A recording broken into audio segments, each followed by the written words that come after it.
Story 1. Some strange things happened in my childhood home. It wasn't a particularly old house.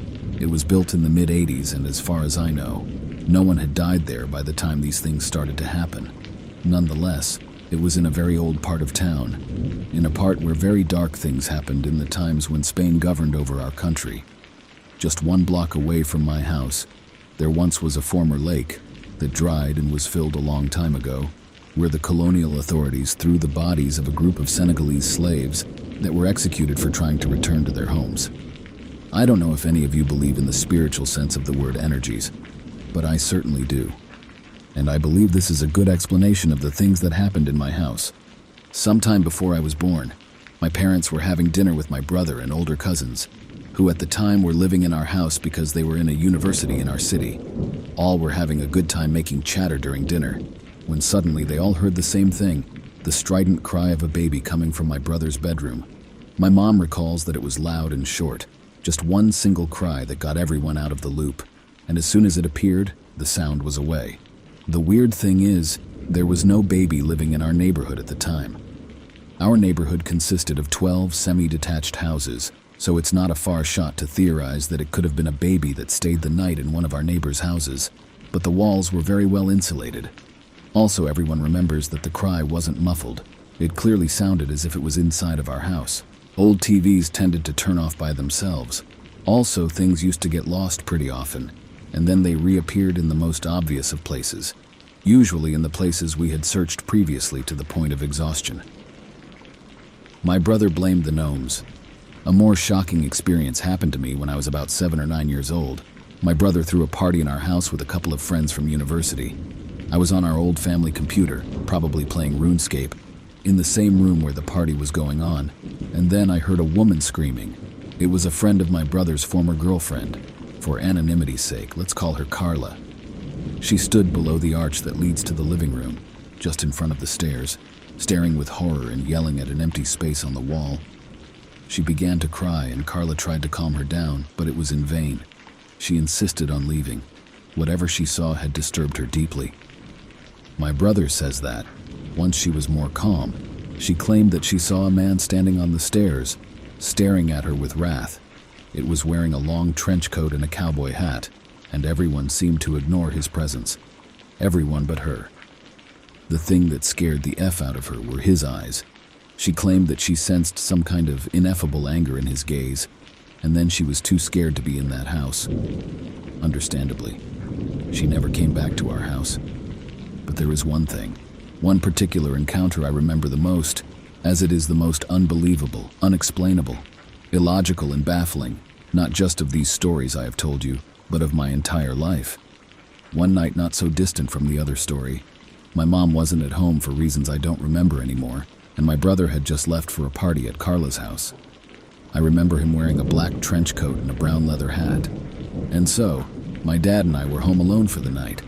We were on the couch watching History Channel, as usual, in those years when it was still half about history and half about aliens, antiquities, and trying to catch Bigfoot only to find nothing at all. All of a sudden, we heard the front door slam shut. We naturally turned our heads, and there he was, a man in a leather trench coat and leather hat. His clothing seemed anachronistic, out of his time. At the moment, I couldn't get a glance of his eyes as the rim of his cowboy-like hat was tilted down. But I remember he had a 3-day stubble beard and a sharp face. He was dressed almost exactly like my brother and had the exact same beard style. I remember thinking, oh, my brother's home early. Also thinking he was my brother, my father tried to talk to him, but he went directly upstairs, ignoring us completely. In that moment, I could get a glance of his eyes. They felt soulless, inhuman. I could not sense any evilness in his eyes like Carla's friend claimed it did. I remember how he stomped on the steps with haste, almost with anger. I also remember thinking that that man wasn't my brother. His face was not similar at all. My dad, skeptic and stubborn as he was, still thinking it was my brother, said to himself, "This ficker came back home drunk again," or something along the line. After pondering on the strangeness of the situation, my dad asked if I remembered hearing the door being opened, but can't recall if I did. And also, I'd be lying if I said I remember what I answered. Probably I just shrugged. My dad then tried to make me go upstairs to check on my brother's bedroom, but I was scared shitless and refused to go there alone. Finally, we both went upstairs and we entered my brother's bedroom. Behind the threshold there was nothing but darkness. The lights were off, the windows were closed shut, and there was no sign of anybody being there. My dad checked on the closets, checked on the windows, and then checked on the other bedrooms. We were all alone. There was no trail of the Hat Man. He vanished in thin air. We went back downstairs to continue watching our show, trying to forget what just had happened, but it simply wasn't possible. The absurdity of the situation didn't make that possible. Shortly after, my brother came back home. My dad questioned him about the whole situation, asking him if he had jumped out of the window or something. My brother denied doing such a thing with an expression of bewilderment on his face. And that was that. We didn't touch the matter and we moved on with our lives. Some days we would remember while watching a horror movie and say, "Hey, remember the Hat Man?" And time passed and so on and so forth. At a time, I even had forgotten the whole situation for years.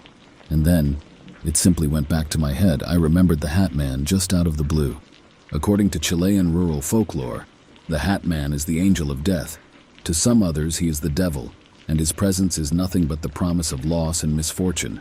That makes sense, because my dad's life was cut short by an anaphylactic shock when I was 12 years old. My life hasn't been the same since his death, both economically and emotionally. After my dad's passing, we eventually moved away from that house. To this day, I still wonder, will I see the Hat Man again? Story 2. Hey guys, I'm posting this here because I am so genuinely scared and concerned about what just happened to me yesterday. I am currently under the covers in my bed, frantically typing this on my phone because I'm too scared to get up and check up on my mother. For the past 2 weeks, my mother was away on a business trip. Since I'm 18 and working, she allowed me to stay at the house alone to do some housekeeping. My mother and I live in a pretty big house in middle of nowhere, Texas, so 2 weeks alone in the house gets lonely. We are new to the area as we just moved in a couple of months ago, so for the past 14 days, I've been cooped up in our giant home alone and have been waiting for my mother to come home. So yesterday night, when I heard the familiar jingle of her keys and front door open, I was excited to see my mother. I got up from my bed and ran down to the kitchen to ask her about the trip. That's when I noticed my mother just standing at the kitchen counter, not acknowledging me at all. She didn't say hi to me or tell me that she missed me. She didn't even look up at me. My mother grew up through the Vietnam War. She has lived through seeing people killed in front of her. She spent her teenage years hopping from refugee camp to refugee camp. Basically, my mother has seen the worst of the worst in humanity. Despite her difficult upbringing, my mother has always been extremely loving and talkative, and our relationship is extremely close. So I was confused about what could have shaken her up so bad that she wouldn't acknowledge me.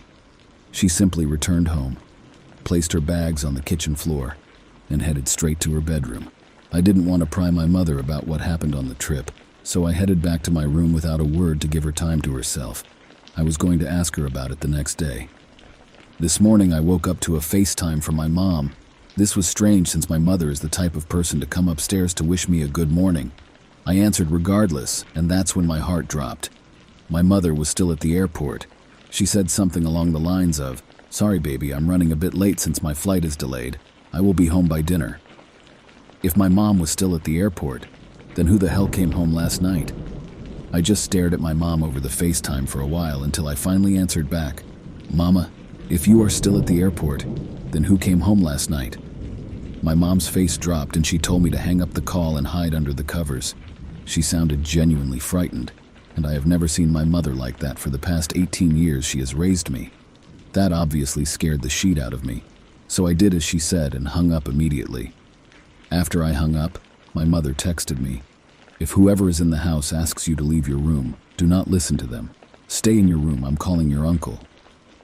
That's when I heard my fake mother from the bottom of the stairs go, "Darling, I have breakfast ready. Come down, baby." I literally don't know what to do and I'm scared shitless. I'm currently waiting for my uncle to arrive. My uncle arrived about 30 minutes later. He didn't find any trace of anyone else except me in the house. But since my mother's side of the family is superstitious, he definitely believes that there was something in the house that was definitely not human. Story 3. This story takes place when I was 22 years old. I had just gotten home from a long night of stocking shelves at my local grocery store. I worked the closing shift, so I usually got home around midnight. I shared a cheap apartment with my roommate, Mark. We weren't in the best of neighborhoods, but I just felt lucky to have a place to live that wasn't my parents' basement. I threw my jacket on the coat rack next to the front door and walked into the kitchen to rummage through the fridge for something to eat. I had just pulled a frozen burrito out of the freezer when I noticed something weird. My bedroom door had been slightly open when I walked by the hallway. I know this doesn't sound strange at first, but I specifically remembered closing it that morning when I left for work. I like my privacy, so I always remember to shut my door when I leave for the day. I stepped back into the living room and looked down the hall. "Hello?" I called. There was just dead silence, not wanting to let the fear get the better of me. I walked across the living room and flicked on the hallway light switch. "Mark, is that you?" I asked. Mark had always been a bit of an odd guy, so I couldn't help but think that maybe he was trying to play some sort of weird prank on me, maybe waiting to jump out of my closet or something when I entered my room. When I finally got to the bedroom door, I gently pushed it open. The light from the hallway illuminated a large portion of the room. I looked around, definitely feeling the creepy vibes. There was no one there, and nothing looked out of the ordinary. Just the usual, my twin bed, with my nightstand just to the left. I closed the door shut and walked back into the kitchen. I popped my dinner in the microwave and pressed the start button. While that was cooking, I turned on the television, ready to put on a scary movie to watch and relax. Suddenly, I heard a muffled thump coming from down the hall. At first, I thought it was the neighbors or something. They can be pretty loud sometimes, and it's not unusual to hear a loud bump in the night. But then it happened again, and this time I could tell for sure it was coming from down the hall. "Mark?" I called once more. The microwave beeped just then, and I nearly had a heart attack. "Yeah, sorry, dropped something," I could hear him say through the door. I'll admit, I felt a little better knowing that Mark was home. I walked back into the kitchen to get my food, and that's when my phone vibrated in my pocket. It was a text message from Mark. "Hey dude, running a little late here at work. Could you please leave the door unlocked for me?" My stomach dropped to the floor and a chill ran down my spine. I texted back, "Wait, you're still at work?" He responded only a few seconds later. "Yeah, why?" At that moment there was another noise from the hall and I looked up. The silhouette of a large man was standing there holding what appeared to be a butcher's knife. I turned and ran towards the front door, hearing the heavy clunk of the man's boots behind me. He wasn't running. Instead, it sounded like he was slowly walking, taking his time. I didn't stop to look back. I ran down the emergency staircase and out into the parking lot where I called the cops. The cops showed up just a few minutes later. They went upstairs and searched my apartment, but they said they didn't find anyone. What they did find still terrifies me to this day. As they were searching the apartment, the cops found a note left on the kitchen table, held under a salt shaker. On that note, only one word was written: soon. Story 4. I was home alone one night back in 2009. My parents were out on their weekly date nights. I had just returned from my afternoon jog, being a hot August day. I had worked up quite a sweat on my run, so I had decided to take a cold shower and clean up a bit. My house doesn't have air conditioning and was quite stuffed up, so I decided to open a few windows to circulate the airflow within the house. I can remember opening a window in the kitchen, 2 windows across from each other in the living room, and 1 window in the basement. I knew I was going to be spending my evening down there watching movies since it was much cooler. I had my shower, got dressed, and went downstairs to make myself some dinner. I took my dinner down to the basement and flicked on Netflix to start my binge-filled night of new shows. I do not recall falling asleep, but I must have passed out not long after eating my food and lying down. When I woke up, it was dark outside. The only light being cast into the basement was from the dimly lit TV screen. It was now freezing in the basement. I could feel a cold breeze circulating the room from having the window open for too long. I got up and walked over to the light switch that was located at the bottom of the stairs. I closed the window, then went back to turn off the TV, grab my dishes, and head upstairs. When I got upstairs, all the lights were off, indicating that my parents were still not home from their date. I cleaned the dishes, put them in the dishwasher, and closed the window above the sink. Just before I went to go up to my room for the night, I remembered that the windows in the living room were still open. I walked over to close the one window by the TV, then over to the next, which was located by the front porch.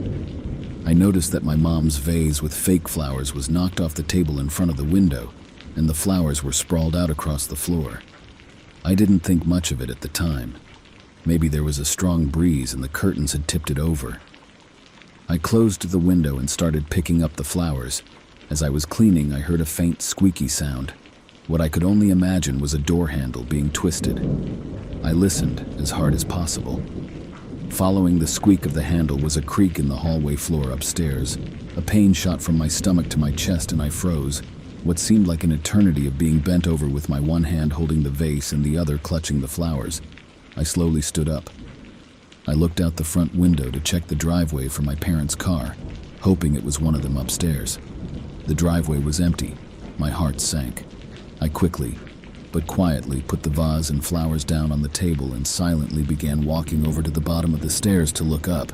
As I got closer to the stairs, I heard 2 more creaks on the floor, which caused me to stop dead in my tracks. I waited, listening. Nothing. I was now only a few steps from the stairs. I took those last few steps and put one hand on the railing. I peeked around the corner and only saw darkness. I didn't know what to do. Do I flick on the lights and let the potential intruder in my house know that I'm coming upstairs? Do I leave and go to a friend's house? Do I call my parents? Do I grow a pair and just go upstairs? I decided to turn my phone on silent and go to the kitchen to text my dad, making sure I was close to the back door for an easy getaway. He said, "It's an old house, it's just settling after a really hot day."